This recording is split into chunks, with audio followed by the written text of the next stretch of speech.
Naalala niyo yung pinost ko 2 months ago about sa Pixelverse, yung 3 ways to earn airdrop sa NFT game na to. Meron akong good news sa inyo kasi malilis na siya sa 3 major exchanges.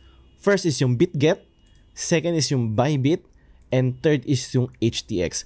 Malilis na siya today, no? July 18, I think 8 o'clock PM. So sa lahat ng mga naglalaro ng Pixelverse nila, sa top to earn game nila sa Telegram nila, and sa dashboard nila, dito sa pixelverse.xyz, pwede mo na sigurong i-redeem yan, no? Hanapin mo yung pang airdrop dito. Most likely baka meron na. So binibigyan ko ng update about sa Pixelverse kasi isa sa to sa one of the hypest, no, na NFT game this 2024. And actually kaka-announce lang nila a few hours ago, I guess, na mag-launch na rin sila sa TON. Okay? Ayan, no. Where game and touch and collide with pixels, choosing Pixel Chain. So gagawa sila ng layer 2 chain sa TON. I think this is the first L2 chain sa TON blockchain. So it's a big deal.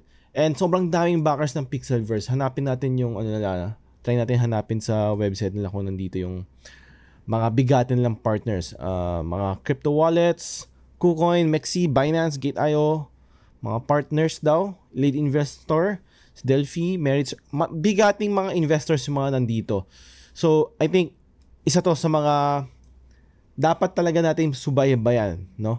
This month and next month kung ano mangyayari sa pricing nila. So if gusto mo mauna, no?